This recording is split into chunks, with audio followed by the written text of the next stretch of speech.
맑고 향기롭게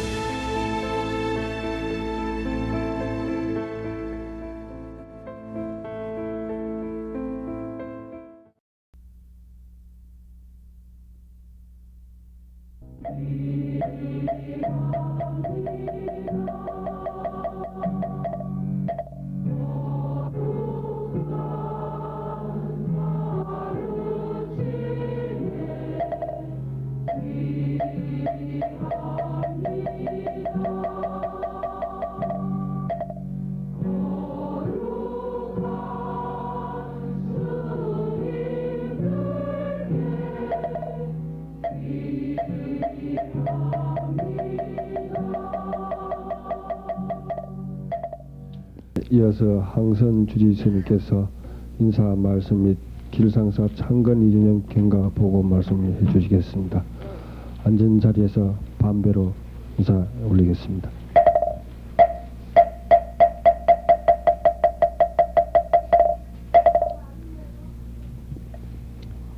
안녕하십니까. 이렇게 추운 날씨에도 이렇게 불구하시고 길상사 창건 2주년 법회에 참석하여 주신 여러 사부대 중 여러분들께 사종을 대표해서 감사의 인사를 올립니다. 맑고 향기롭게 근본 도량인 저희 길상사는 공덕주이신 김길상화 불자님께서 회주이신 법정스님께 시주를 하여 많은 이웃들의 관심과 환영 속에 재작년인 1997년 12월 13일, 12월 14일에 창건을 하였습니다. 창건 2주년을 맞이한 오늘 이 자리에 계셔야 할 공덕주이신 길상화 불자님은 개원법회를 꼭 한 달을 남겨놓으신 11월 14일 세연이 다하여 세상을 떠나셨습니다.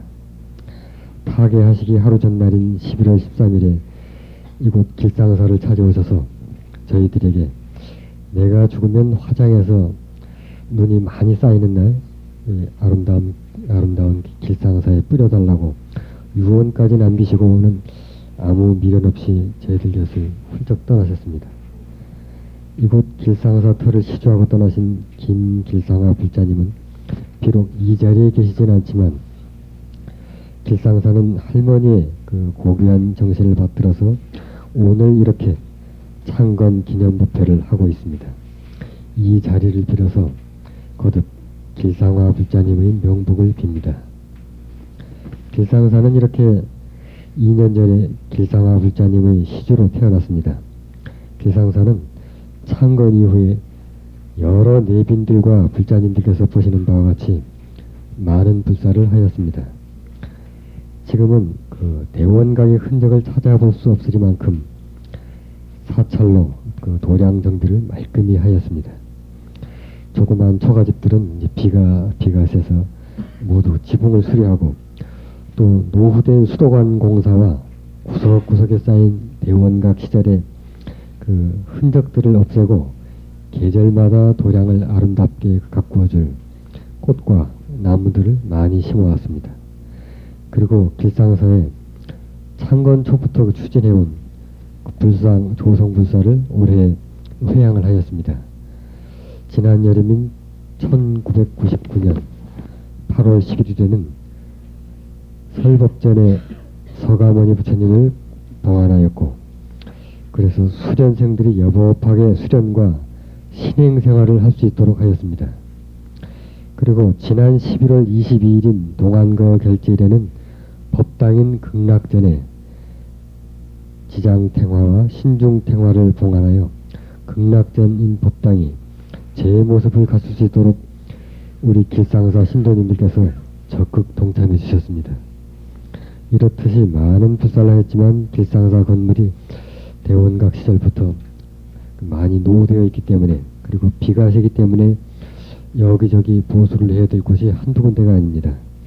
우선 급한 대로 보시는 아마 아까 들어오시면서 보신 바와 같이 그 일주문 석가래가 썩어서 지금 그 파란 비닐천으로 덮어놓고 그냥 지금 지내고 있는 형편입니다. 그래서 우선 그 일정은 불사를 해야 될 그럴 상황입니다. 그리고 또 설법전 앞쪽에 지금 계획 중인데 도량 한쪽에 조그마한 그 관세음 보살상을 석상으로 조성해서 길상사의 이제 서가모니 부처님과 또 아미타 부처님 그리고 더불어서 관세음 보살상을 이제 모셔서 여러 불자님들께서 기뻐하실 도량으로 만들고자 합니다. 다음은 저희 그 길상사 재정 보고를 올릴까 합니다. 길상사 운영 방침 중에 하나가 맑고 투명한 재정 공개입니다. 그 작년인 그 창건 제1주년을 맞이하여서 재정 보고를 드렸듯이 지난 1년 동안의 길상사 재정은 이와 같습니다. 개원 1주년 이후 총 부채액이 5억 8천만 원이었습니다.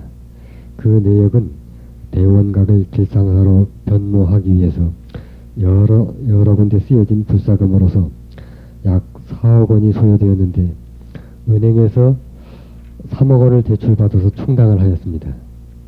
그리고 길상사 부채의 큰 부분을 차지하고 있는 것은 그 불사기금 말고도 대원각 시절부터 그 누적된 약 2억 8천만 원 정도의 제세공과금입니다. 이 제세공과금은 전기세, 또 상하수도세, 하천사용료, 변상금 등 길상사가 되기 전인 그 김길상화 불자님 소유로 되어 있을 때부터 부과됐던 것들인데 저희 길상사에 인수되어서 부담하게 된 것입니다. 이렇듯이 5억 8천만 원의 부채 가운데 금년 1년 동안 일부를 갚고 금년인 1999년 11월 말 현재 3억 7천만 원 정도의 부채가 지금 남아 있습니다. 하지만 신도분들께서는 많이 염려를 하시지 마시기를 바랍니다. 왜냐하면 여러 언론에서 길상사를 얘기할 때마다 1,000억 원대의 절이라고 하지 않습니까? 언론에서 거론되는 것이 어떤 것을 또 무엇을 근거로 했는지는 모르겠습니다만은 진정한 가치로 따지자면 꼭 돈만으로 딸 수 없지만 길상사가 1,000만 원의 가치만 있겠습니까? 돈만으로는 환산할 수 없는 길상사는 정신적인 귀처인 것입니다. 그러니 길상사 오실 때는 부담을 갖지 마시고 편안한 마음으로 오시기 바랍니다. 이곳은 누구나 오실 수 있는 열린 공간이고 여러분들의 정신적인 안식처입니다. 저희 이런 사찰은 출가 수행자들이 수행하고 또 교화하는 곳이며 또 여러 불자님들께서 신행생활을 배우고 익히는 청정한 도량입니다. 2년 전인 창건 법회 때 저희 회주이신 법정스님께서 말씀하셨듯이 길상사는 맑고 향기로운 정신을 실천할 수 있는 도량이 되도록 하겠습니다. 그리고 재정 보고도 드렸고 또 끝으로 오늘 이 자리에 동참해 주신 여러 내빈 어른들과 또 사부대중 여러분들께 다시 한번 감사드립니다. 그리고 저희 점심 공양은 오늘 날씨가 춥고 해서 따끈한 떡국으로 준비했습니다. 한 분도 빠지지 마시고 빠짐없이 드시고 가실 때는 저희 대문에서 일주문이죠. 대문에서 기념품으로 내년 경진년인 2000년도 달력을 준비했습니다. 한 분도 빠짐없이 한 분씩 받아가시기 바랍니다. 감사합니다.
이 추운데 오시느라고 고생하셨겠습니다.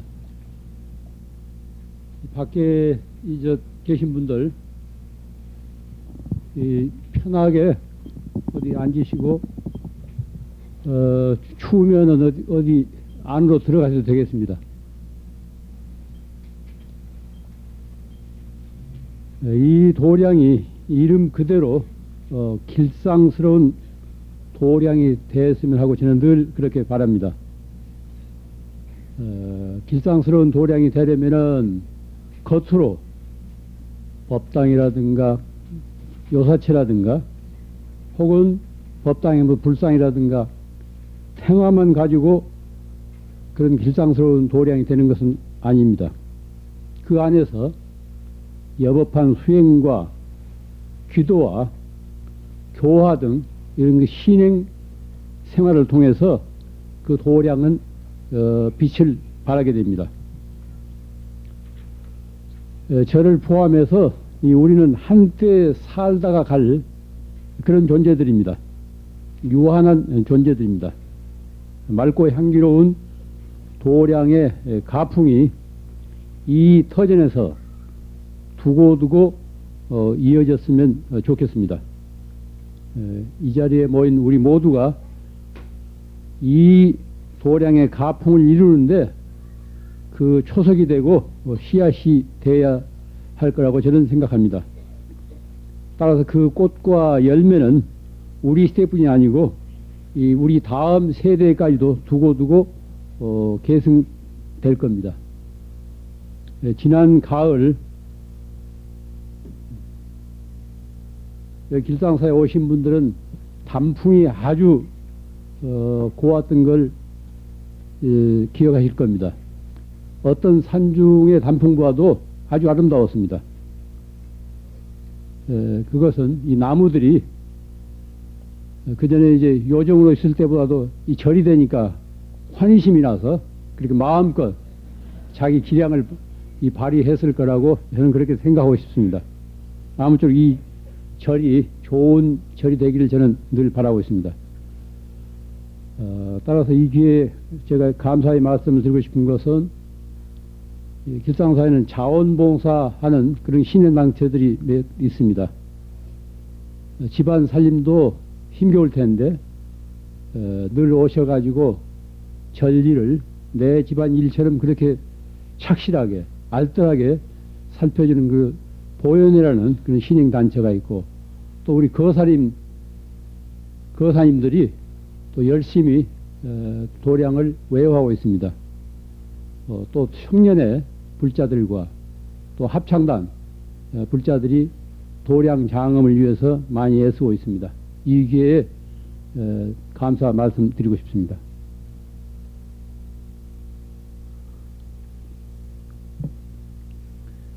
우리들이 태어나서 살아온 20세기가 바야흐로 막을 내리려고 합니다. 앞으로 다가올 21세기 혹은 뭐 새 천년에 대해서 신문과 방송마다 요란스럽게 요즘 떠들고 있습니다.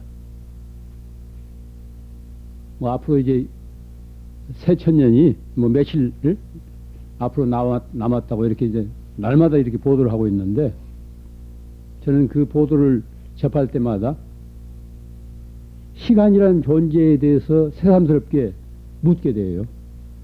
시간이란 도대체 무엇인가? 시간에 어떤 시작과 끝이 있는 것은 아닙니다. 시간에 어떤 시작과 끝이 있는 건 아닙니다. 시간은 끊어짐도 없고 끝도 없는 그런 존재예요. 그런데 그 시간 안에 살고 있는 사람들이 금을 긋고 토막을 내고 있을 뿐입니다.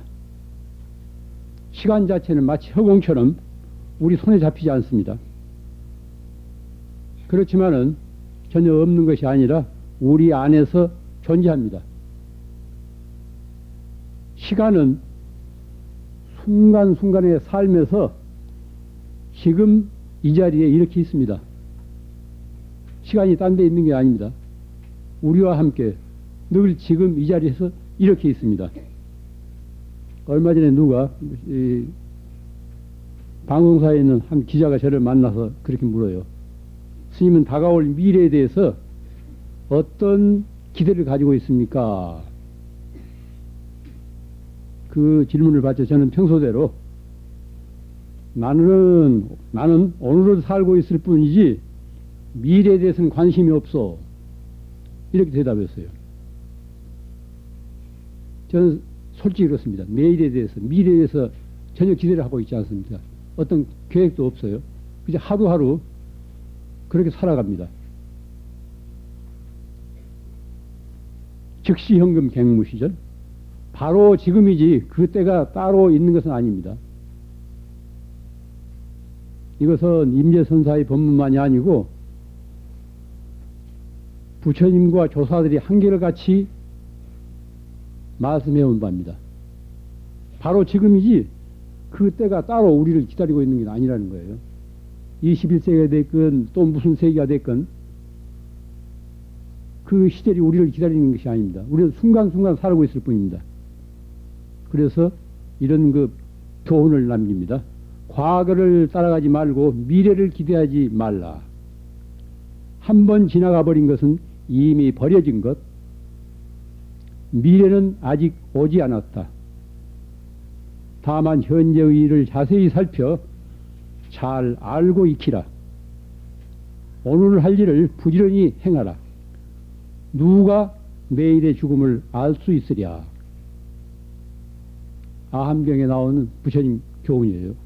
과거를 따라가지 말고 미래를 기대하지 말라. 한 번 지나가 버린 것은 이미 버려진 것. 미래는 아직 오지 않았다. 지나가버린 과거에 대해서 집착하지 말고 아직 오지도 않는 미래에 대해서 미리 불안해하거나 가불에 쓰지 말라는 뜻입니다. 다만 현재의 일을 자세히 살펴 잘 알고 익히라. 오늘 할 일을 부지런히 행하라. 누가 내일의 죽음을 알 수 있으랴.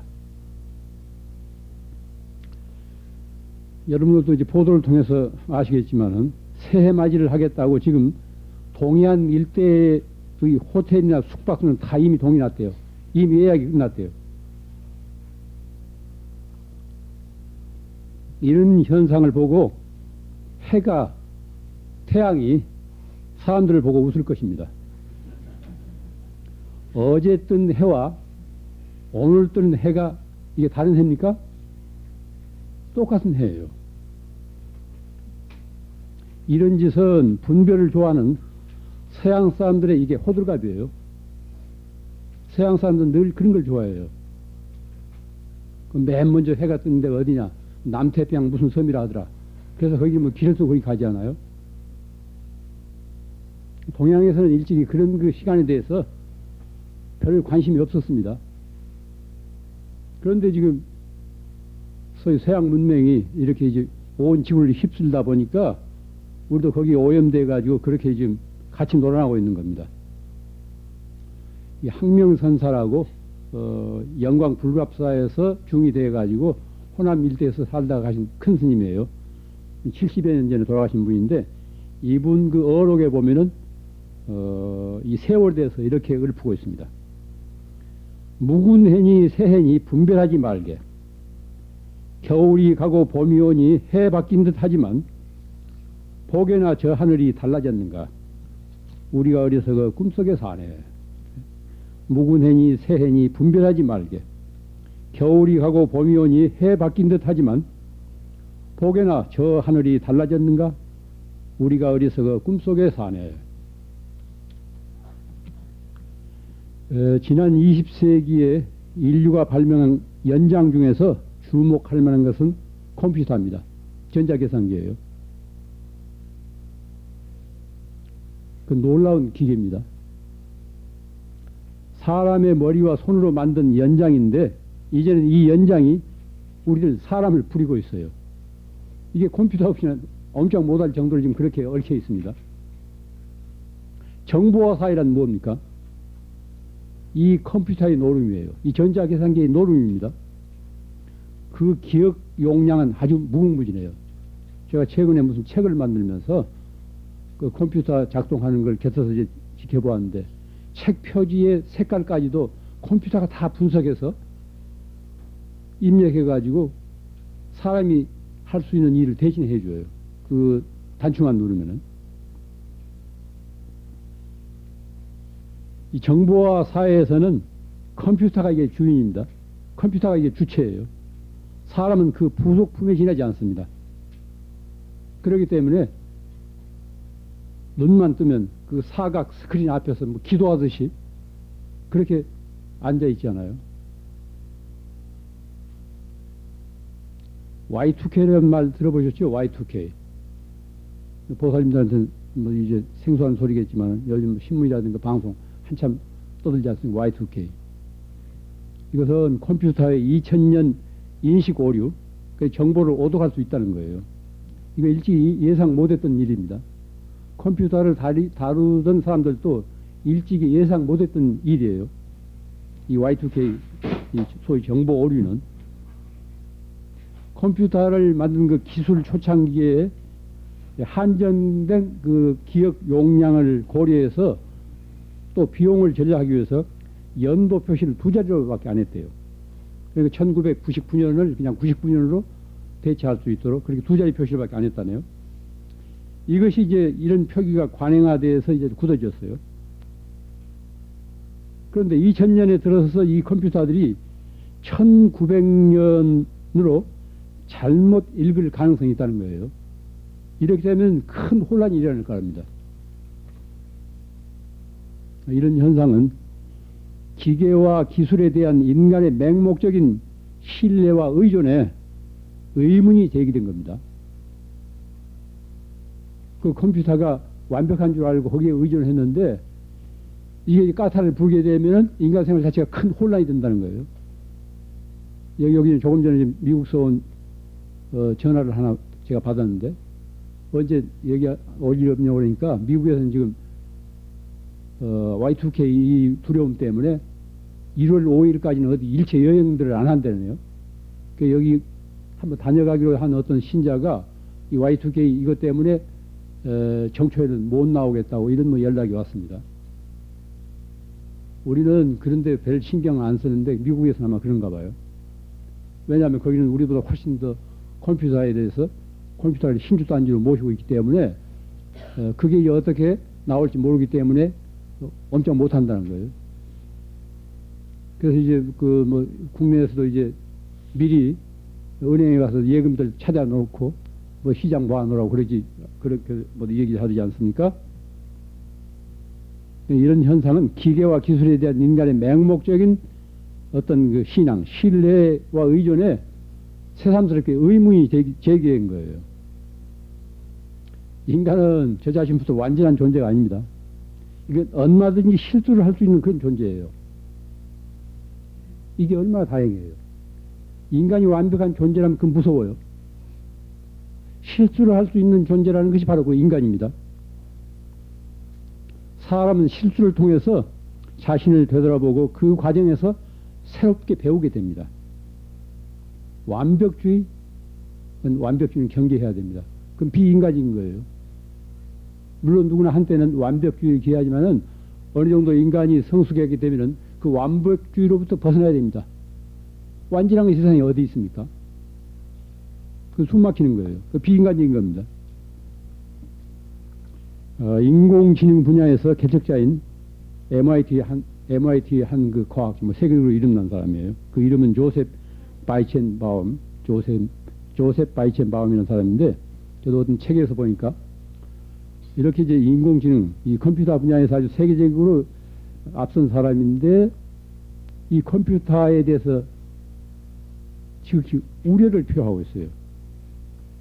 오늘날 세계적으로 연결된 컴퓨터의 그 그물망, 복잡한 그물망이 초래할 수 있는 엄청난 어떤 잠재적 위험성을 지적하면서 이 수많은 그 정보가 한데 얽혀져 가지고 컴퓨터 정보 오독으로 인해서 혼란과 재앙을 초래할 수 있다는 거예요. 이걸 경고하고 있어요. 컴퓨터 전문가가 결과적으로 불완전한 사람의 손으로 만들어 놓은 연장에 너무 의존하지 말라는 겁니다. 불완전한 사람이 만들어 놓은 그런 연장에 너무 의존하지 말는 거예요. 그것을 믿고 의지한 만큼 언젠가는 그것들로부터 피해를 입게 될 것이라는 겁니다. 앞으로 다가올 그런 세기는 이렇게 불안한 미래를 예측할 수 없는 그런 세계에 우리가 당면하게 되어 있습니다. 우리가 지금 살고 있는 세상은 어떤 세상이에요? 한마디로 예측할 수 없는 불안한 세상입니다. 이것은 뭐 새천년이 와도 마찬가지일 거예요. 전 지구적인 그런 재난이 지금 닥치고 있습니다. 그런 조짐이 금세기 말에 지구 곳곳에서 지금 일어나고 있지 않습니까? 이 단적인 예로서 기상이변이에요. 그전에는 뭐 어느 정도 예측하고 관측할 수 있는데 이건 예측할 수가 없습니다. 갑자기 몰아서는 한파, 폭설, 홍수, 이건 뭐 계절이 따로 없습니다. 그 원인은 인간 생활의 조화와 균형이 깨뜨려졌기 때문에, 조화와 균형이 파괴되기 때문에 그런 거예요. 사람과 사람 사이, 사람과 자연의 관계가 그렇게 이제 파괴된 겁니다. 사람을 에워싸고 있는 이 지구 환경이, 이 생태계가 조화와 균형을 잃게 된 거예요. 그럼 무엇이 이러한 조화와 균형을 깨뜨렸는가? 뭐 한마디로 하기 어렵지만은 분수를 모르는 인간의 지나친 욕심이에요. 자기 분수를 모르는 지나친 욕심이 이렇게 이제 조화와 균형을 깨뜨려 가지고 우리 삶의 그런 이변을 불러들인 겁니다. 이런 시점에서 개체와 전체의 상관관계를 생각해 보아야 합니다. 개인의 삶과 전 인류의 삶을 되돌아봐야 돼요. 인류란 무엇입니까? 이건 개개인의 집합체입니다. 너와 나, 그 사람의 집합체예요. 일찍이 옛 성인들은 이런 개체와 전체의 상관관계에 대해서 소상히 그렇게 말씀해 왔습니다. 그 대표적인 경우가 불교에 보면 화엄경이에요. 화엄경에 보면 이 개체와 전체의 상관관계를 여러 가지 비유를 통해서 소상하게 밝히고 있습니다. 신라 의상 스님의 그 법성계, 화엄사상을 압축해 놓은 그런 개송이에요. 법성계를 보면은 그런 그 개체와 전체의 상관관계를 일목요연하게 알 수 있습니다. 거기서 몇 구절 소개하면은 법성계 첫째 맨 첫 구절이 그거죠. 법성원육 무이상 제법 부동 본래적. 이 말을 우리 쉬운 말로 우리 번역해서 한다면은 법의 성품. 법의 성품은 모든 현상의 근원이에요. 이 세상에 일어나고 있는 어떤 근원, 뿌리. 근원은 원만하고 막힘이 없어서 둘이 없다. 어떤 차별이 없는 거예요. 모든 현상의 근원은 본래부터 원만하고 막힘이 없어서 원래 차별이 없습니다. 너와 나 차별이 없는 거예요. 그것은 흔들림이 없어서 본래부터 고요하다. 본래부터 질서정연하다는 겁니다. 제법 부동 본래적. 모든 현상의 근원은 원만하고 막힘이 없어서 차별이 없다. 그것은 흔들림이 없어 본래부터 질서정연한 것이다. 우리가 그런 세상에 살아왔습니다. 그런 세상에 살아왔는데 왜 지금은 그런 조화와 균형이 깨트려지고 있는가? 하나 속에 모든 것이 있고 많은 것 속에 하나가 있으니, 잘 들으세요. 유심히 들으세요. 일중일체 다중일. 하나 속에 모든 것이 있고 많은 것 속에 하나가 있으니, 하나가 곧 모든 것이고 많은 것이 곧 하나를 이룬다. 일직일체 다적일. 하나가 곧 모든 것이고 많은 것이 곧 하나를 이룬다. 뭐 이 자리에서는 이 말 이해하기 어려울 테니까 혹시 집에 가시면 이제 불자 독송지에 보면 법성계가 나와요. 법성계를 하면 유심히 읽어보면은 이런 개체와 전체의 상관관계에 대해서 소상히 이해할 수 있는 기회가 올 겁니다. 하나 속에 모든 것이 있고 많은 것 속에 하나가 있으니 하나가 곧 모든 것이고 많은 것이 곧 하나를 이룬다. 논리적인 비약이 심한 말인데 곰곰이 유심히 헤아려 보면 뜻을 알 수 있습니다. 여기 조화와 균형의 소식이 있어요. 전체와 개체의 상관관계가 있습니다. 나는, 우리 개개인은 독립된 외톨이가 아닙니다. 누집 엄마가 됐든 누집 아버지가 됐건 독립된 외톨이가 아니에요. 여러 속의 그 하나입니다. 따라서 이웃이 없으면, 관계된 세계가 없으면 나는 무의미해야 돼요. 개체는 무의미하게 됩니다. 아무개, 이름 석자로 아무개가 독립된 외톨이가 아니라는 거예요. 여러 속의 그 하나입니다. 단지 어떤 가족관계뿐이 아닙니다. 일단 이 세상에 태어났으면 이 세상과 관계를 가지고 있어요. 세상의 한 부분이에요. 따라서 주위 모든 사물, 관계된 세계가 없으면 그 독립된 존재는 의미를 상실하게 됩니다. 어느 누구가 우리 곁에서 사라져 갔다고 할 때 그 개체만 사라진 것이 아닙니다. 우리 어떤 일부분이 사라지고 있는 거예요. 나 하나쯤 어떠랴? 나 혼자 그래봤자. 이런 생각이 지금과 같은 이 혼란스러운 세상을 만드는 거예요. 나 하나쯤 어떠랴? 나 같은 게 혼자 그래봤자 별 수 있겠느냐? 이런 생각. 저마다 이런 생각을 한다고 해보십시오. 그 세상이 어떻게 됩니까? 뿔뿔이 다 흩어진 거죠. 내가 곧 전 인류라고 생각해야 돼요. 내가 곧 전 우주라고 생각해야 됩니다. 하나가 곧 모든 것이고 많은 것이 곧 하나를 이룬다고 했지 않습니까? 이 담을 쌓는데 보면은 크고 작은 돌이 다 필요해요. 모나고 둥글고 다 필요합니다. 꼭 어떤 귀역품만 필요한 것이 아닙니다. 여기 조화와 균형이 있어요. 여기 조화와 균형의 비밀이 있습니다. 담을 쌓는데 똑같은 직각인 그런 똑같은 돌만 필요한 것이 아닙니다. 설사 부엌을 담을 쌓더라도 도중에 깨야 돼요. 그 조화를 위해서, 보다 튼튼하게 만들기 위해서. 하나가 곧 모든 것이고 많은 것이 곧 하나를 이룬다. 앞으로 전개될 세상이 정말 사람이 살아갈 만한 세상이 되려면은 인간의 생활과 인간이 기대고 사는 이 환경이 조화와 균형을 유지해야 됩니다. 개인의 삶도 그렇고 가정, 사회, 국가 경영도 그렇습니다. 이 조화와 균형이 깨뜨리기는 재구시를 못해요. 그럼 조화와 균형을 이루면 어떻게 되는가? 무엇보다도 먼저 유한한 인간이 자원이 한정된 지구 안에서 산다는 사실을 명심해야 돼요. 새삼스러운 일이지만은 우리가 유한한 인간이에요. 언젠가도 이 자리에서 얘기했습니다. 이 다음 세기에 여기 모인 우리는 다 죽어요. 이 다음 100년 안에 여기 모인 우리들은 원했건 원하지 않건 다 죽게 된다니까. 몸을 바꾸게 돼요.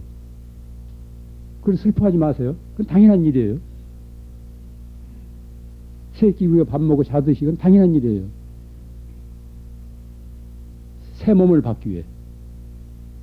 나라가 한 100년 끌고 다녔으니까 이게 폐차 처분할 때 됐으니까 또 새 차로 바꿔야 된다니까요. 이렇게 생각하세요. 끝이라고 생각하지 마세요. 새로운 시작이에요. 우리가 유한한 존재예요. 나이 많은 분들은 저도 포함해서 잠이 적어져요. 종점이 가까워 있으니까 늘 깨어있으라는 거예요. 예? 종점이 가까워지니까 그동안 좀 깨어있으라는 거예요. 이 다음에 고이 잠드서 할 때 그때 실컷 잘 수 있으니까 예? 지금 깨어있으라는 겁니다. 사람은 유한한 존재입니다. 또 이 지구라는 게 자원이 한정된 이 땅덩이에요. 따라서 분수에 지나친 욕심을 자제할 줄 알아야 됩니다. 분수에 지나친 욕심을 자제할 줄 알아야 돼요. 조화와 균형을 이루기 위해서는 욕심이 뭐냐? 이 생사윤회의 근본이에요. 경전마다 어록만 나오지 않습니까? 무엇 때문에 우리가 생사윤회를 하는가? 욕심이.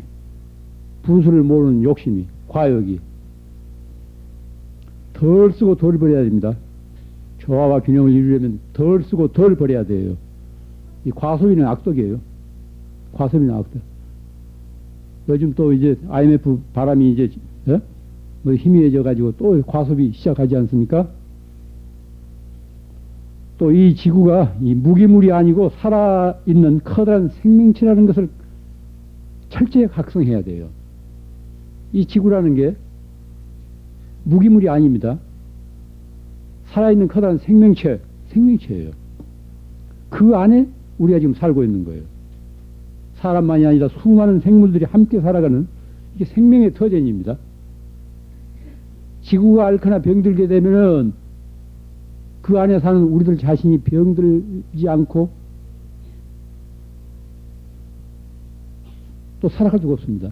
지구 자체가 건강해야 그 안에 사는 우리가 건강하지, 지구 자체가 앓거나 병들게 되면 우리들 자신이 앓거나 병들게 된단 말이에요. 왜냐하면 커다란 생명체, 개체와 전체의 그런 상관관계 때문에 그렇습니다. 거듭 말씀드립니다. 오늘날 이렇게 이제 세상에 어지러운 거, 뭐 정치권뿐이 아니고 이제 온 세상에 어지러운 것은 조화 균형이 깨트려졌다는 거예요. 그 무엇 때문에 조화 균형이 깨트려졌느냐? 과욕. 우리 지나친 욕심 때문에 그런 겁니다. 그렇게 되면 조화 균형을 이루려면 어떻게 해야 되는가? 사람이 자기 유한한 존재인 걸 알고 너무 욕심 부리지 말라는 거예요. 분수에 지나친 욕심을 자제해야 됩니다. 덜 쓰고 덜 버려야 돼요. 이 지구가 커다란 생명체라는 생각하고 곧 내 몸처럼 생각해야 됩니다. 이 지구를. 그렇지 않고는 이게 해낼 길이 없어요. 앞으로 다가올 세월 속에서도 더 이건 극심하게 될 거예요. 이런 그 혼란은. 끝으로 제가 이제 이야기를 하나 하렵니다. 얼마 전에 길상사에 나오는 신도분한테 들은 이야기예요. 저는 요즘 이제 멀리서 사느라고 지하철을 별로 탈 일이 없는데 지하철에서 일어난 일입니다. 어느 날 오후쯤 되면 지하철이 좀 덜 붐비지 않습니까? 출퇴근 시간 다 지나서. 어느 날 그 삼각지 쪽 그 지하철 안에서 일어난 일인데, 시각장애자 아주머니가 한 손에는 돈바구니를 들고 한 손으로는 지팡이를 더듬으면서 차 안으로 들어오시더래요. 아직 그 아주머니는 이 구걸하는 이 익숙하지 않은데 출입구 난간을 꼭 붙잡은 채 아주 굳은 표정으로 가만히 서 있었다고 합니다. 그런데 아무도 그에게 돈을 주는 사람이 없었대요. 불자인 자기 자신도 그렇고, 또 이제 그 열차칸에 있는 두 분 수녀님도 그렇고, 차 안에 모든 사람들이 그냥 번체만체 하더래요. 뭐 흔히 있는 일입니다. 제 자신이 아마 열차 안에 탔더라도 아마 그랬을 거예요. 이때 휠체어를 탄 하반신 불구의 장애자가 그 칸으로 들어오더래요. 출입문 쪽 난간을 붙들고 한 발짝도 옮기지 않는 그 시각 장애자 곁을 지나면서 하반신 불구의 그 장애자가 자기 무릎 위에 있는 돈통에서 동전을 집어가지고 그 아주머니 바구니에 넣어주더래요. 성한 사람 모른 채 하는데 하반신 불구인 그 장애자가 자기 무릎 위에 있는, 자기들이 구걸하니까 돈통에 동전을 집어가지고 그 아주머니 바구니에 넣어주고 이렇게 지나가더래요. 자기 앞에 오면 주어야지 하고 벼르던 그 불자는 이 광경을 보고 너무도 부끄럽더랍니다. 그래서 자기 자신이 이게 진짜 이 장애자로구나 하고 스스로 이제 한탄했대요. 서로 불행한 처지를 동전 한 입으로라도 나누어 가지려는 그가 지체 장애와는 상관없이 건강한 사람으로 보이더랍니다. 이런 일은 우리가 늘 겪는 일이에요. 우리 일상에서 일어난 일입니다. 이건 새삼스러운 일이 아닙니다. 개체가 전체에 도달할 수 있는 길이 여기에 있어요. 개체가 전체에 도달할 수 있는 길이 여기에 있습니다.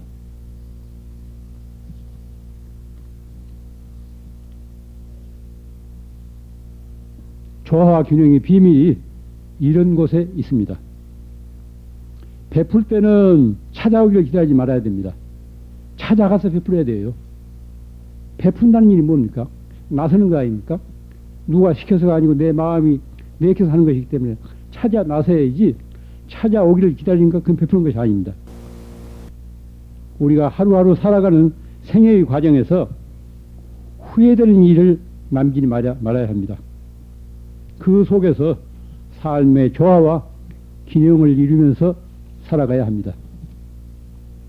이런 각오로서 새해를 맞는다면 무언가 우리 삶에 맑은 바람과 빛이라고 생각됩니다. 오늘 추우니까 오늘 제 잔소리 그만 마치겠습니다.